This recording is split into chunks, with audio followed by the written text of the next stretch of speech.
to the news section of Plague Tapes 123, being recorded on the 29th of January 2022, after the great opening, after the sing-song arranged by the Haunted Pencil last night on the Late Late Show. So, Ireland, what is it? Come on, what is whatever that song? rugby song is. That song that because we don't know our own national anthem, because of the colonization was so successful that we've lost that.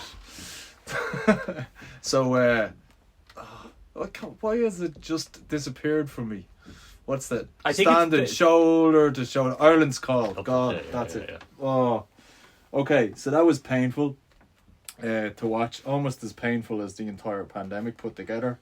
But now we're here. We were just listening to previous very cautiously optimistic. We are exiting this back in September, and it turned out we didn't. And now we're not exiting either, are we? Where exactly are we? No, you see, I actually, like, if you go all the way back to May and June, where the kind of vaccination has rolled out, and I'm talking about what I think the exit will look like. Yeah. It actually has turned out to be close enough to what's happened, in that it wasn't going to be a single moment. It was going to be quite drawn out. Yeah, definitely. And there'd be up and down waves with it, which is pretty much what has happened since. I mean, Omicron was a bit of a bigger wave than we all expected. Yeah. But actually, that wave itself has really solidified the idea that it's certainly... I mean, the phrase I was using back in June was the end of the pandemic as we know it. And I was kind of hoping that would have happened in the summer. And retrospectively, actually, it kind of did, which is the thing. But it didn't... It's like the problem I think you often have in terms of campaigns, where you don't have a clear victory, but you win a fair bit, and then people are kind of like, but we didn't win. And you're like, yeah, but we actually won quite a lot. And it can be quite a hard thing for people to get their heads around. Because in fact, I was, just before the show, I was looking up the severe outcome proportions for the fifth wave on the HPSC website. Right. And the interesting thing is, if you just simply look at mortality, right, from June 28th, which is week 26, in the way they count it, to now, which is what they're calling the fifth wave, the case fatality rate was 0.1%. In the pandemic before that, it was 2%. So in other words, the wave before that. Yeah, in the combined pandemic before that, right? Right, okay. In fact, it was as high as 6 or 7% in the first wave. So I mean, like, the fact that the mortality rate was 1/20th of the rate it was before June, I think, does indicate that actually, that period was the end of the pandemic as we had known it, but it wasn't over. And I think that's actually what the reality going forward is going to look like, because the mortality rate seems to have fallen considerably again in the Omicron wave. We won't know that for sure until we're in such a lag February, March. Yeah. But just the preliminary data is certainly suggesting that. But you're still talking about, probably will be in the region of 250 deaths this month, and maybe a smaller number, but still substantial the following month. I think we have clearly come out of that kind of emergency period, whatever way you want to phrase it, into one where, I mean, pretty much everything is back to normal now, isn't it? With a lot of mask wearing. I mean, the mask wearing is the only... That's kind of society has totally changed in relation to that. What, is there anything else at all we have anymore? I don't think so. I mean, I think the way that work is situated, that's also going to be interesting to see how it plays out, because obviously people are still working. A lot of people are. Well, and there's working a bigger from home, and there's a big discrepancy between different sectors, and that's about more than the pandemic, of course, because a lot of people are kind of going, actually, that hour and a half commute every day to sit in an office, that wasn't that great. I'd like to do it a bit less frequently moving forward. Totally. So some employers are dealing with that. We'll see. I think there could be there could be a bit of conflict around that, and also I think a lot of people have realised that sick days every 2 years, it's not great because it means people have to come in when they're sick, and then now I've realised that means they infect others. So I think there's a whole load of late pandemic and post pandemic struggles around work in particular that people need to get organised for, I think, because certainly I think we've learnt some things that are quite useful going forward and that we should hang on to. Give us the data though, data. What's the picture like these days in terms of 5-day case average, stuff like that? Because it looks like we're just not even talking about it anymore. No, we're not. But that kind of like, I think I might have made this point on the last show. I certainly made it in conversation to somebody that if the pandemic didn't end because we eliminated COVID-19, right? Yeah. If that wasn't the end point, then the only other end point to it could have been one where actually there could be a lot of cases, but that wasn't that much of an issue. It isn't. Because it's so infectious and it's a respiratory infection, so it spreads easily, and if anything, it's that's multiplied as we've gone through the pandemic. That otherwise, every time we crushed cases, they just come back up again. And we just, if unless we could deal with high case numbers, we'd be stuck in the pandemic forever. We'd have periods of low cases, then they'd explode, and then we'd have to react to that. Yeah, I mean, that decision was a long time ago. It was fork in the road. It was elimination or making it endemic. It's endemic, right? And so we now got to the stage where we don't even talk about case numbers, but I'd still like to know how crazy it is. Well, it's also it's much harder to do comparative ones because PCR testing isn't that accessible to under 40s. So now it's all, I don't think they'll bring it back. Yeah. But so the 5-day average there on Friday was 9,440. That was it.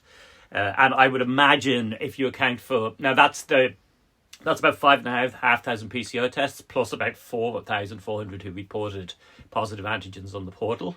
But a reasonable guess would be that 4,400 should really have been probably about 14,000 or something. So probably more like 20,000 cases. 20,000 or 25,000 a day. And that's 20,000 cases probably representing 40 to 60,000 infections, So that's probably roughly what we're kind of looking at the moment, right. So actually the number of infections has probably maybe halved in comparison with 2 weeks ago, but it's still astoundingly high. Yeah. And I think it's particularly obvious, like anybody, the amount of school kids getting it at the moment is astronomical. It seems like everybody I know who's got kids in school, their kids have got it. So, it's in the pod or whatever else, So, that's where we are with that sort of... So effectively, basically what's happening, it seems to be that Omicron or whatever is just ripping through anybody who hasn't got it yet. It's going through the school kids, but it's also, is it running out, how many people has it infected in the last... Well, we don't really know for sure. We don't know the answers, but however, it must be running out of people to infect. There is a clue to that, which is that the incidence by age group has started to come down for, I think, 19 to 35-year-olds, that age group, right? Now, it's not 19 to 35-year-olds have not suddenly started to stay at home. Yeah. So to me, that's suggesting possibly that's because there's so many of them have now been infected that they're recently post-infected. It's also possible that they're kind of less inclined to either do or report antigen testing. I don't think that's necessarily the explanation, but that would be the one disclaimer. It is still going up quite fast in older age groups, and I think that is the thing that's going to be a little bit tricky in the next few weeks because those groups and boosters will start to wane and all that sort of stuff. So older people are going to get infected in relatively large numbers, maybe spread out over a while. And we know that up to now, that certainly the risk to them has been very much more substantial. So there is a question as to how well the boosters will hold up to protect people against severe outcomes, i.e. being sent to hospital or whatever else. See, I thought one of the things that was going on here was that in the push to, after the announcement, people would start to do a lot more things anyway. That's just natural. Yeah. That there would also be people would start returning to work or then they would also start dropping the kids off to like ask the grandparents to do child all that, minding, and so all that sort of stuff is going to see. There's going to be implications in relation to it spreading in that way, and of course now we're never really going to. Are we going to get back to a stage where we can actually depend on data? Because are they kind of dismantling the PCR testing, or I don't think they're going to dismantle it quite yet. Right. But what the policy change, which was that it's only now easily available for over 40s and 0 to 3, I think. Maybe under 4s is the other way of saying that. That younger age group is interesting. I think that's a surveillance thing, because there is concern that there's more hospitalisations in that age group than have previously happened. It's the one age group it's also the one age group that can't be vaccinated at all. There's no approved vaccines. That may be simply that they want to keep a higher level of surveillance there, and also like a 1-year-old can't describe those symptoms to you, so you can't really pick it up that way, you know. And then the over 40s one is probably because that's the age group that are more vulnerable to be hospitalised or whatever. Sorry, 40-year-olds, you're better than 50s, 60s, and 70s, but actually still a substantial enough risk in comparison with the younger age groups. 40 turns out to be where things go a bit south that way. That's them trying to keep an eye on that more at-risk group for the moment. I think we will at some point. Like, if it's the case that once booster protection against infection has waned, if we don't see hospitalisations shooting up, I suspect they'll probably withdraw PCR testing on the community level and just use it for people going in and out of hospitals. Because obviously, you know, so you're then in of managing infections in vulnerable settings, basically.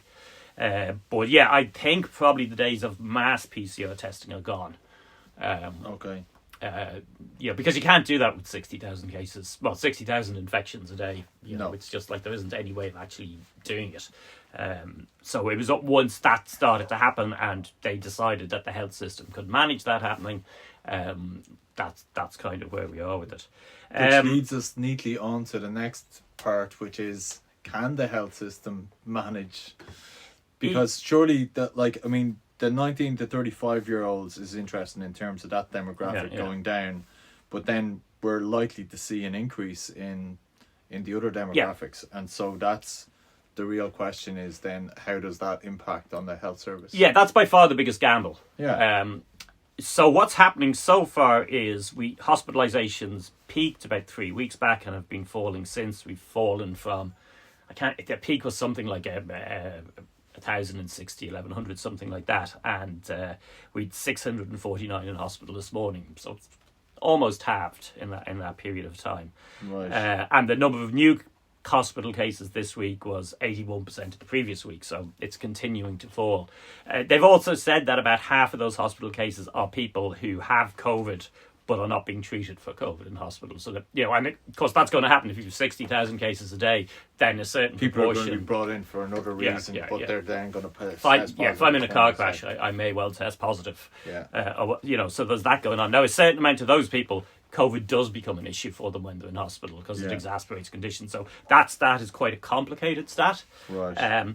But yeah, I mean, they were gearing up for like 2,000 people being in hospital, or 2,500 or 3,000. And in fact, if you look at Eastern European countries that have relatively high levels of vaccination, that's the sort of numbers they do have. Like if they're the same population as us, there's a load of places that have 3,000, 4,000, 5,000 people in hospital, basically. And is that, were you saying that they have high levels of vaccination? No, they've low. Low. If I said that, I misspoke. Okay, I meant low. They're quite low. That's levels. what I thought. Okay, so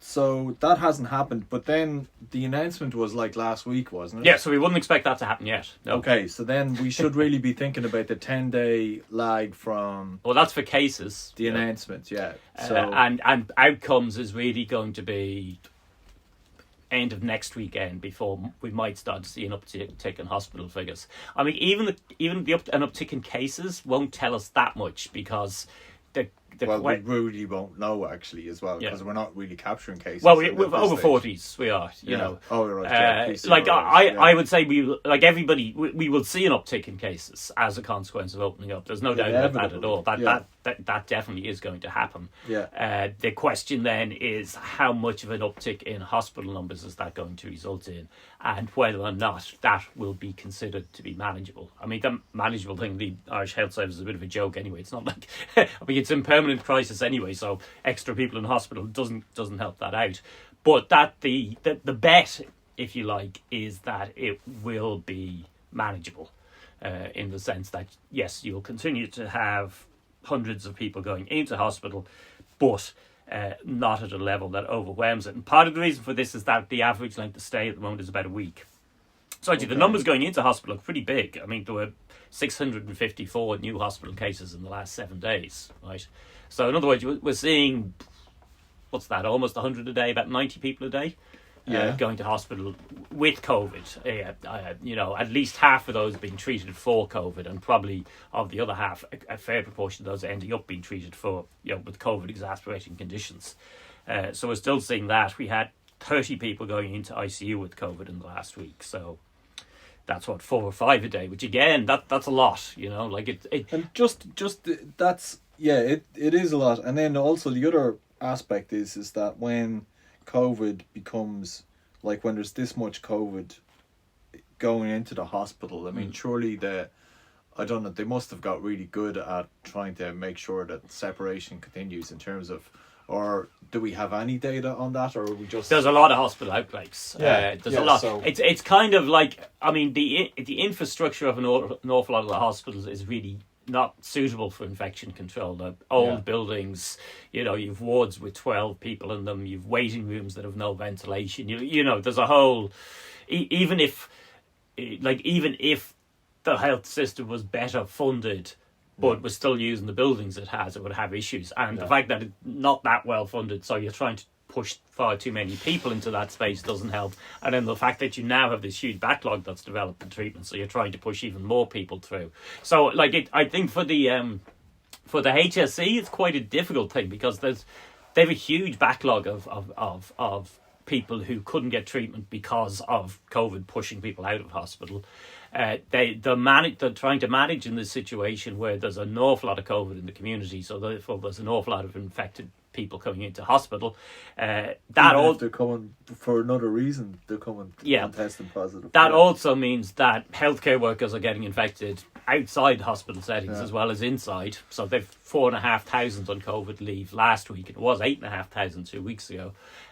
So I mean, there's a whole load of things that just make a system that was kind of creaking at the best of times anyway, into something that's much more hard going forward. So yeah, I think this is the key thing about this is what makes it really scary, because this is the risk they took, and they changed nothing in terms of, as far as I can see, in terms of, like, we went in with a system that was in permanent crisis anyway and wasn't fit to cope, and then we just continued to pile everything on, and you know. Yeah, I mean, there was some additional resources put in, but the part of the problem, I think, with, if you allow a health system to run down over decades, you can't fix it in a year by throwing money at it. You know, like, you have to.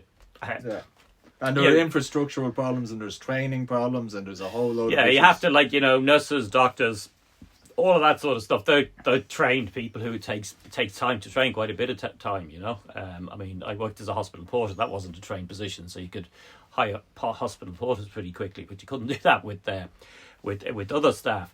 And I mean, it's not to say they're doing a particularly good job of trying to fix that, or that they are now getting the resources or anything else. It's still a juggling match going on. Yeah. But there was never going to be an instant solution to it, you know. Well, you would hope that one of the things that organisations do is they do something when they get the other side of this. They go back and they look at it, and we would actually. Well, I think this is about government priorities more than anything else, and it's about, because we had a 2-tier health system. We had a system where if you had a bit of money, you knew you could kind of skip the dodgier parts of the public system, go private, go back into the public system where you needed to be, and therefore a lot of the shortcomings of it didn't impact you quite as badly as they impacted maybe 60% of the population. Though, is it? That became less of an option in the pandemic when everything got shut, but still remained it to an extent. But it is the big... Like, it's why we're going to permanently have it. As long as we have a two-tier system, we will have a dysfunctional health system. Because it means for basically the third of the population that have more influence anyway. You know, the people who are either rich or the people who are earning more, or, you know, and they're the people who would be connected in politically. They're not going to be that stressed by the shortcomings of the public system because they have private shortcuts around those. So, like, in terms of fixing it, the two-tier system is where the problem is. Yeah. Well, it'll be interesting to see if people decide that becomes a priority for them to... Yeah, so just let me throw out those, actually, what has the cost of this exit period been, the fifth wave? So this is from the 26th or 28th of June last year. There were 770,000 confirmed cases, so that's to January 24th. About half of them will have been the last month. There were... So that's like as a proportion of the population. That's 16% of the population tested positive. Yes, yeah. Jesus. Exactly, Right. yeah. The thing is, we've been kind of like the frogs getting boiled slowly. So when you hear these stats coming back, you're like, oh my God, that's a big number. Yeah. Right, there were 9,335 people hospitalised with COVID in that period. So again, that's a big number. 821 of those went into ICU, and then there was 1,049 deaths confirmed so far. Now that's going to be an underestimate by at least 200 to 300, I'd say, given the late death notifications. Wow. Okay. So how does this play out then? Where we, like, in terms of, we just continue? It's obviously going to continue to infect all the kids. Yeah. But there's an option to get, what is it? Is it 12-year-olds, under 12s? Yeah, 5 to 12-year-olds. 5 to 12-year-olds can get vaccinated. And what's the uptake like on that? Because I would have thought it's interesting. Last figure I saw was 16%. So it's not as significant as everywhere else. It's tended to fall off, which is probably understandable. Isn't that surprising? Yeah. I mean, also, don't forget, if you've got infected recently, you can't get vaccinated. And it was running through the schools last term. So there's actually probably quite a large proportion of the remaining 84% who aren't eligible at the moment.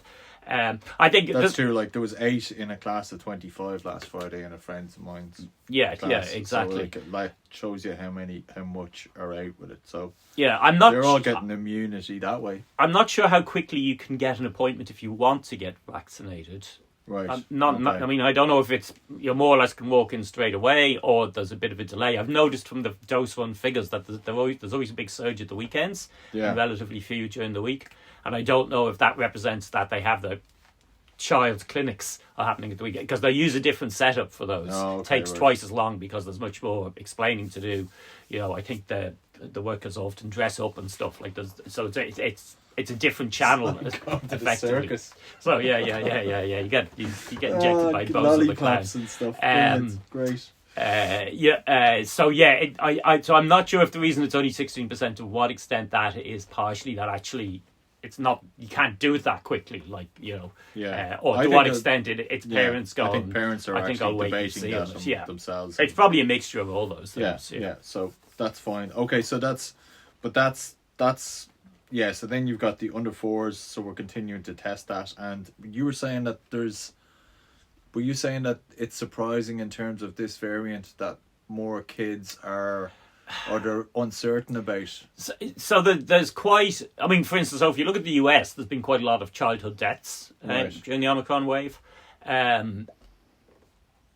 But what's not particularly clear is that because actually there's just a vastly higher number of infections. Such an amount of it. Disease, And a lot, you know, again, this is the age group that's vaccinated least. So even if Omicron is less frequently severe for under 12s, you know, so they think maybe there's a 25% reduction in frequency of severity. It's still the case that if that group is not very much vaccinated, you get lots and lots of them infected. So therefore, the number of severe outcomes you get in absolute terms is going to be higher, just because there's more infection. And then there's some speculation, like that. I mean, an awful lot of this is early stuff, but basically what Omicron seems to do is infect the upper airways first. And that could be more of an issue for younger children, basically, just because of development processes and all the rest. So is that what's causing it? Right, I think the honest answer to this is so far they don't know. And of course, there's a bit of it can be quite hard to get accurate information because people have extremely strong opinions on what should happen with kids and should schools be open and all that sort of stuff. And there's an awful lot of the publication work that's been done about it feels like the early stuff that was being published that tried to say COVID wasn't that dangerous or whatever. Like it feels like there's an awful lot of research that has been quite driven by ideological positions of the researchers. Like there's a paper that came out recently which on one level is optimistic because it suggested that long COVID in children was relatively infrequent, although I think about 0.8%, so still 1 in 120 be frequent enough. And part of the way it did that was it had a control group, and it showed that the children who weren't infected had a lot of the symptoms as well. So if you excluded them, blah, blah, blah. But then I saw somebody point out that if you look at the detail of it, it actually says that having COVID substantially halves your risk of having a cough, which doesn't make any sense, when they look at the relative risks. So you're kind of going, okay, that study actually looks pretty flawed. That sounds bogus, doesn't it? Well, not necessarily bogus. There's it's quite hard to do that properly. You know, it's a clue that looks like something went wrong to me. But people who really want the schools to be open or really want to argue that children don't need to be vaccinated or whatever else all seized on this study and going, look, long COVID isn't an issue with children. People who are very worried about that were then going, what else? And you're kind of trying to process all this and go, well, okay, well, how reliable is this? Is this a genuine methodological error that somehow didn't get picked up? Is this that the researchers actually were really convinced they wanted schools open or whatever else? So they kind of, were a bit careless or whatever. What's the story with that? So it's going to be a while before we know that. The one thing I would say actually on that is the recent long COVID post-vaccination stuff has been quite encouraging, I think, because that was certainly one of my outstanding worries, which was, okay, we know that vaccination is cutting the fatality rate to 1/20th of what it used to be. But is it still the case that lots of people are going to end up with long COVID? And if that's, like I think the WHO said back in June that they thought that was 10 to 20% of people ended up with long COVID. That would be an enormous burden, both for those people and for society going forward. But there's been both an English and an Israeli study last week basically had that about vaccination cuts long COVID symptoms by 50%. Right. It's slightly different figures in it. But the Israeli one rather valuably went on to say, okay, well, how common are these symptoms in society anyway, right? Because initially you're going, 50% is not great, that's a bit disappointing. But actually they said when you looked at, so if you're talking about fatigue, right, obviously if these are done via questionnaires. So if you asked me if I was fatigued last week, I might very well say yes, even though I haven't had COVID. And lots of other people might that, or you might have sleep deprivation, or any of those sort of things that they're going to be there at some level in society anyway. And when the Israeli study tried to control for that, it found that after 2 doses, long COVID more or less vanished. Okay, like that it was people reporting those symptoms were no different from the general population. So now, when you say 2 doses, you mean two vaccine exposures? doses. Oh, okay, just 2 doses, right? Two vaccine doses. Okay. Also, but I was also reading that they're only now beginning to establish like some of the data around long COVID. So they did a scan in the UK and they did on the initial scan they couldn't find lung damage. Yeah. But they've now they did. I think I saw that headline this morning. They did a deeper scan. The deeper scan is beginning to show some lung damage in terms of So it'll probably be years before we'll ever. Well, yeah, I mean, like we already know that it takes quite a while for research to come out in any sort of finalised, reliable form. And of course, the long part of long COVID means you've actually also got to wait 6 months if you want a study over 6 months or whatever else. So that World Health Organization 10 to 20% figure that I've seen a few people cite. Now that was a report from October, but I think it was based on data gathered to June. But if you think about the way they were then defining it, you needed a 6-month observation period. So actually, that figure was pre-vaccination. Right. It wasn't possible for it to be a post-vaccination figure. Yeah. So you're going to have to rely on the more recent surveys and with double vaccinations and boosters. Exactly. Well. So we won't really have an idea of what long COVID. Even if you started in this country with a good follow-up long COVID study in June, we're now 6 months on from that.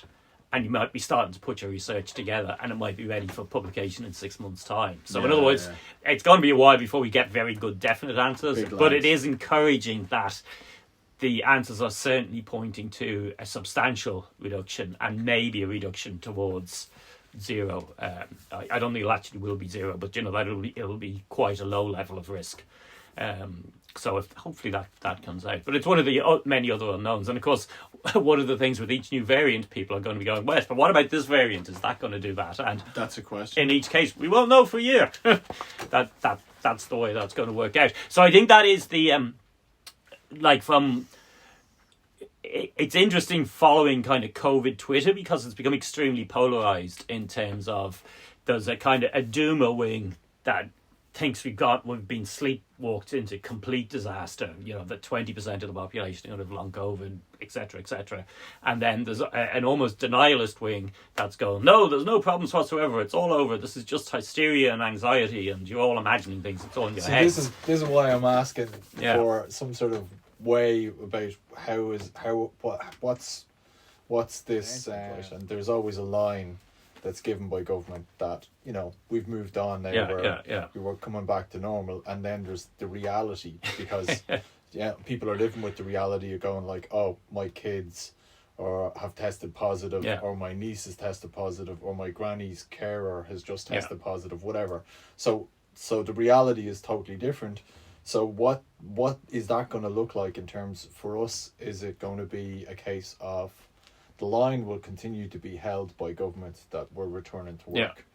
The reality will be that we're living with very high numbers of cases and we're waiting. Then we're just waiting for the next variant. Is that effectively what's going to happen? Yeah. So I've been throwing this around in my own head a lot, right? And trying to work out what it is I actually think about it. Because one of the things I'm very aware of is that for most of us, 85%, I think it is over essentially, right? But for 15%, it's not really. If you're elderly, if you're immunocompromised, if you're whatever else, then COVID is still a substantial enough threat if you catch it. And if there's a lot of it around, then there's a fair chance of you catching it. So if everybody else is going back to normal, then the risk of you catching it has actually gone up a bit. Now, just the incidence level is so huge. Now it's all. I think it is also the case, though, that maybe after a couple of months you're at more of an advantage because it then dies down a lot because everybody else has gone off and got infected. Who knows? There's not. In a way, I think that 15% are in a position where they can't really win. There's disadvantages to absolutely everything in terms of how it goes on, and also, and I think. Before the pandemic, most of us were much less aware of them in terms of risk. But as it was, flu would be a disaster for people in that category. But there was a need to be careful anyway that I think probably a lot of us weren't really aware. The underlying conditions category. That some of the people around us needed. Or if we were maybe aware and thought they were a bit strange about it, or, even if we kind of took it seriously, maybe not that much, that was kind of invisible, I think, to most people unless they'd somebody in their family. I do think we've definitely learned a lot because we've just mask wearing and everything else we've actually learned about from our own personal experience. We've learned, oh well, I didn't have the flu this year, we didn't have any colds, so we've learned that that's the way that it happens. But I think I'll be wearing masks on buses in winter for some time. I think people will definitely take that part away. In terms of how society works. Society always works on the basis of the majority. So like it does seem like this 15%, it's, you know, something that they're not prepared to consider, but it's also one of the things that we need to think about as a society. That some of the lessons that we need to learn is we need to be more protective, greater measures need to be put in place. You need to be able to fast track rather than having a 2-tier health system which looks after the rich. Maybe we should have a healthcare system that prioritizes the more vulnerable. Well, that's my point about the 2-tier health system. And I mean, even with that 15%, an awful lot of them wouldn't want to have everything locked down anyway. Like my parents would be in that for certain, right? But I mean, they're going to want to do Christmas anyway. You know, and I mean the funny, I mean, one of the things the pandemic has made me realise, which I'd never really thought about before, was, you know, the way that every year the health system goes into crisis in early January, right? And you just don't think about why is that. You just kind of accept it. But of course, the reason it happens is that everybody goes to pubs in January, and then they go home to Christmas dinner, and they give their elderly parents the flu or whatever else, and then they end up in the hospital, and that's so. I think what I'm driving at there is, I think, yes, there's this ongoing risk, but that actually was there anyway. It was just perhaps we were much less aware of it and less careful around it as a result.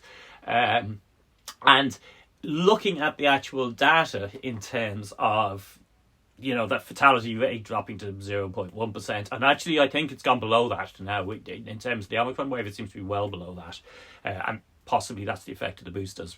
But we'll see with all that sort of stuff. With, you know, that long COVID threat post-vaccination certainly has receded a good bit. Then actually, maybe what we're in now is that this is what life looked like. You know, but we're a bit less aware of... With our awareness now. We were less aware of flus and RSVs and that winter vomiting bug. I mean, that's probably a good example of MRSA in hospitals, of, you know, like these threats that are around and were around. And, you know, probably a lot of us went to countries that had malaria and didn't necessarily think about it all that much. Malaria is a similar fatality level to COVID, and obviously also has long-term debilitation, and, you know, so there's a heightened awareness of the risks that we're exposed to. I'm not sure those risks are now bigger than they were 2 years ago. But if you've been vaccinated, basically, if you're not vaccinated, go get vaccinated. But I actually think that probably that level of risk we now face is very similar to the level of risks we were facing beforehand. It's just annoying that we have this additional pathogen that is around and can cause a fair bit of chaos and individually a fair bit of grief. That, you know, there is an additional thing in there, all right, but it's kind of moved on. You know, we're kind of moving on from it in that sort of sense of that risk has been reduced. In a way, perhaps it's also like HIV/AIDS, you know, where there was obviously a period where that was a huge risk. It still is in parts of the world where there's not enough medical resources. But say in Ireland or whatever, with antivirals and all that sort of stuff, it's, you know, it's not really anymore. You know, you still have surveillance for it. You still want to pick up cases. You want to, you know, stop it spreading. All those sort of things going on. So it's like all those, like, I think some people imagine that there's going to be a day where COVID we can forget about it and it goes away. Maybe there will in 20 years' time or something. I don't know. But no, I mean, we're still going to need kind of surveillance and measures and 20 years' time, it'll just be superseded by something and all that sort of stuff. But it's probably not unreasonable that we're at a point where we're going, okay, we can probably exist with this. That's the way it's going to. Maybe it would have been better if back in March 2020 the European Union had gone, oh, this doesn't look good, let's shut it down. And if America had done the same, and then they'd said, okay, well, whoever it's managed to reach anywhere else in the world, let's pour resources in and shut it down there. So, you know, China eliminated it and kept it eliminated apart from imports that were happening. New Zealand eliminated it. You know, Australia eliminated it. I mean, multiple countries managed to do that. Maybe a different outlook in 2020 very early on at the start would have meant we eliminated it, but we're not really in a position where we can do that now. You can't. We don't have a time machine. So and it's in mice, it's in deer, it's in cats and dogs and tigers, and, you know, so it's like it will come back out again. We continue on this trajectory. We're hoping, like, obviously the next 10 days, 2 weeks, we're going to see the implications of. I laughed there because I always seem to be saying that. Yeah, exactly. Yeah. It's always true. I want to see the next 2 weeks of data before. Yeah. You know, and that is going to remain true. Yeah. But I'm putting much fewer disclaimers in this time around. Well, I was going to say, you didn't mention anything about a variant. Yeah. Like, do you want to drop in a disclaimer about a variant coming along? So I think because there is a kind of variant scare going on at the moment, which is basically Omicron 2 has emerged. Right. BA2, which is an offshoot of Omicron, does appear to be about 30 to 50% more transmissible. Right.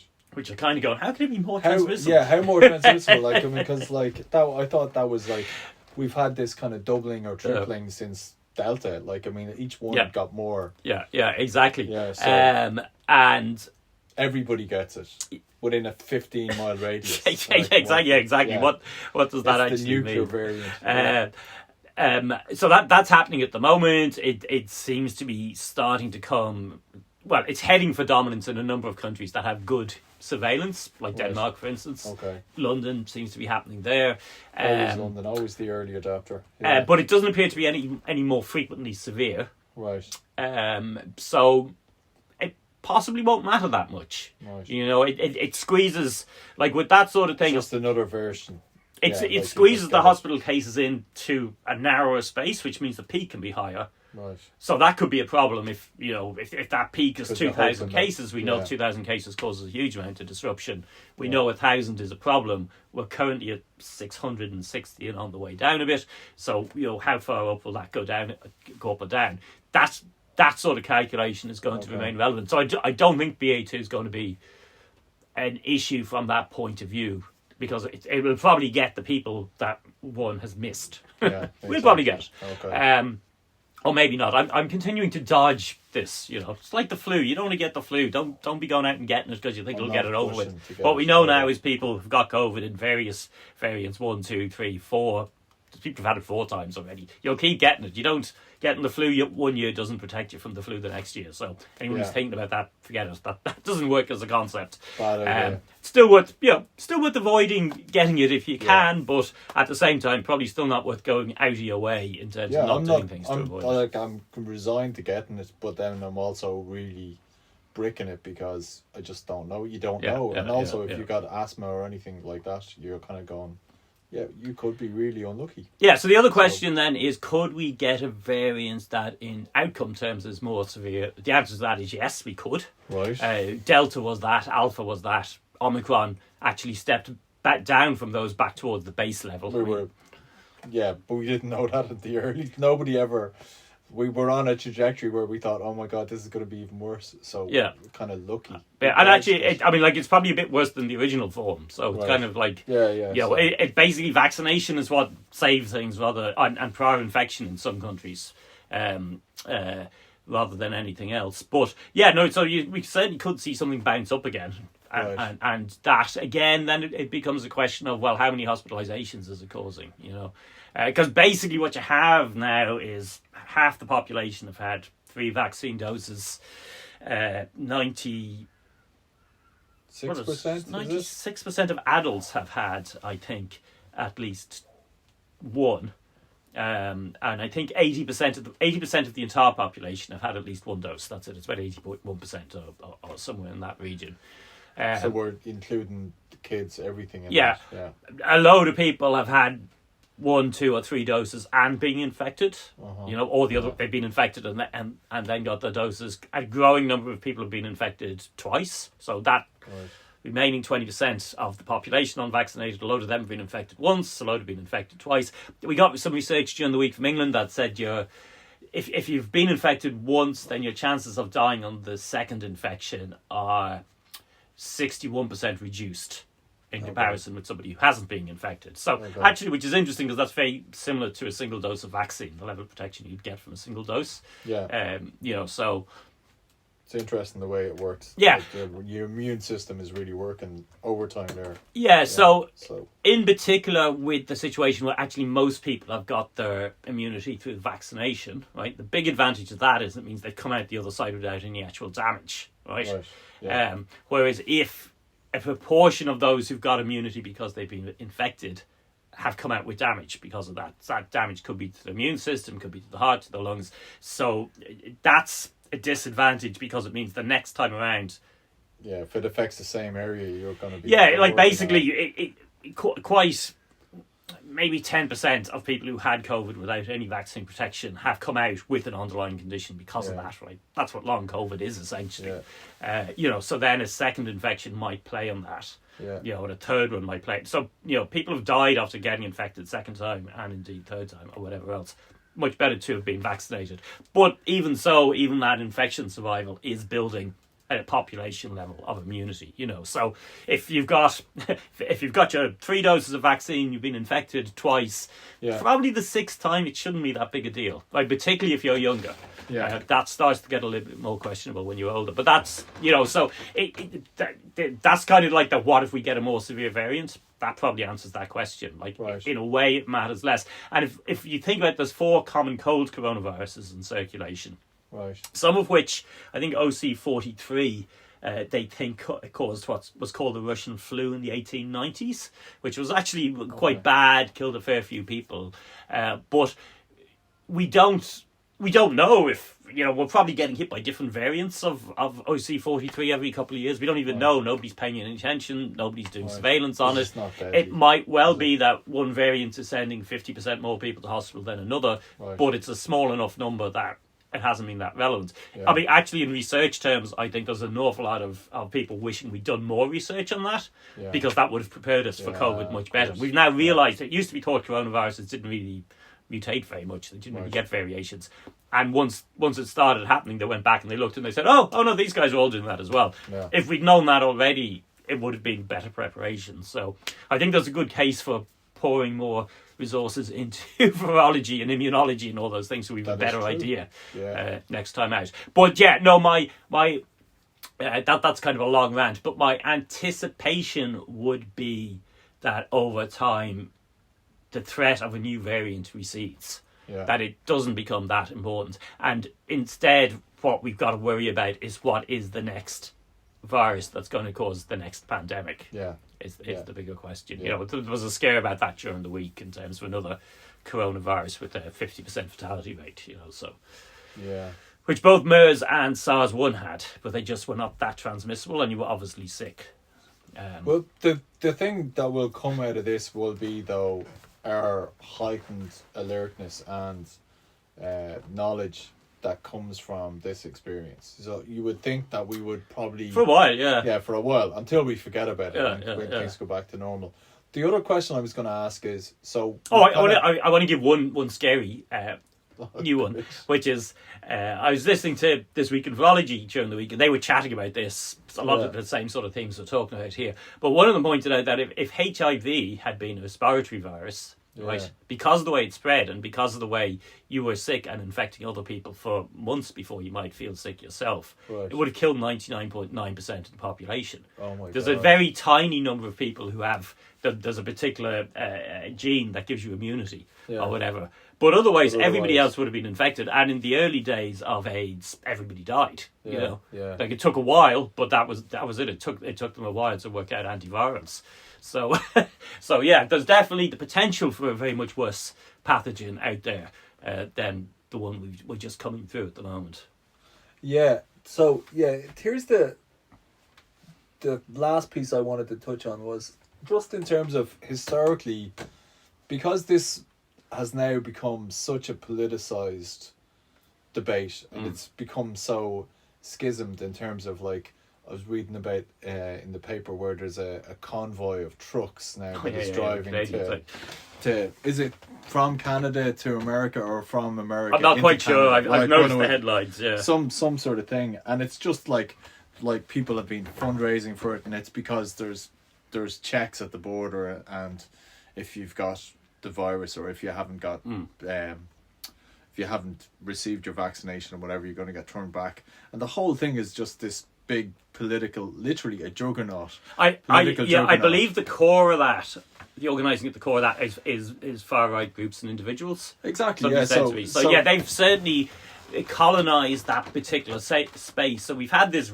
weird thing in many countries, including Ireland, where you've sort of seen an alignment of wellness hippies and yoga heads with people who are pretty openly fascist. Yeah. Yeah, and it's kind of like you just go. Did this obviously if we go back to the Spanish flu, right? Obviously, because that was after huge political upheaval, we didn't have the same sort of. There was a certain amount of that actually, right. I think one of the important things to acknowledge with the Spanish flu and what happened afterwards, that as people will probably be aware, one of the groups the Nazis really went after were disabled people. Right? Yeah. They were one of the first ones, and actually. So there were a lot of disabled people in Germany at the time, and an awful lot of those were disabled because of the Spanish flu. Basically, I think it particularly affected fetuses and early infant kids. So a lot of them ended up with lifelong debilitating conditions. Okay. And the Nazis had these campaigns about empty mouths or something, like people who were not working and were just taking up. So, and they were some of the first people they murdered in large numbers. These. Right. So it's always been like this, because I would have thought that the thing, my hope and anticipation was coming out of this when it all started was that it was going to be one of those causes of unity. It realised us that we were literally all in this together. Well, it largely has been. I would say. So what I would say was it should be no surprise whatsoever that today's fascists leapt on but it only kills 1%, and they're the sick and the old people anyway. So what do we care about that? Of course, that's their political program. Their line. Of course, this was absolutely perfect for them. We should probably be more surprised at the people who went along with that. Yeah. Like a load of them kind of really did you not, you didn't really like. It's not just that you're working with bad people, but it's what these bad people are motivated by. You should have been thinking about that. Anyway, that's happened. We're moving out of that period now. Hopefully some people are going to maybe reflect on just what they found themselves going along with as part of it. So that shouldn't surprise us. But I think in most countries, the vast majority of people did a very good job of standing together against it, saw what needed to be done and did it. And in countries where there were the economic supports that enabled people to do that, they did quite well with it. In other countries where they went, it didn't really work. Peru got absolutely hammered because there were no economic supports. Most people rely on going to the market every day for food. It wasn't that possible to just shut down. That happened. So various things happened in various countries around it. But overwhelmingly, what happened is people did the right thing and stood together. And what you had was kind of far right. An alliance of far right cranks and billionaires, basically, where the billionaires just wanted to protect themselves and wanted to make money. And they were willing to throw a lot of funding into that. So our local far right cranks were involved in this, were being flown around in private jets to go to meetings in Germany, and all this sort of bullshit was going on. But most of the population were kind of, that's not us.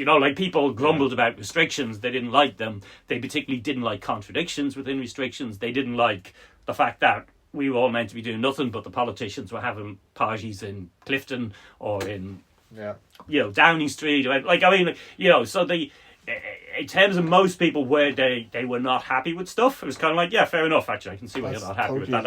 That's bullshit. The hypocrisy was very evident. So that's fine.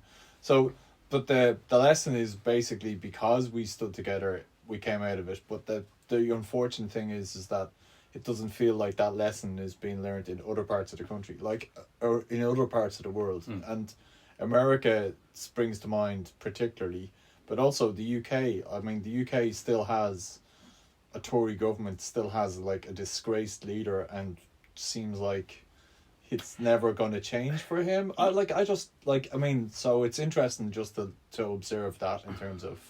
I think right at the start, probably even before we began to record these, I made a point about, so this is kind of March and April 2020, that if you looked at the countries handling it badly, they were countries that often had very good medical systems, but were ones that had empires. They were colonial countries. They were Britain, they were the US, they were Italy at that time, they were France.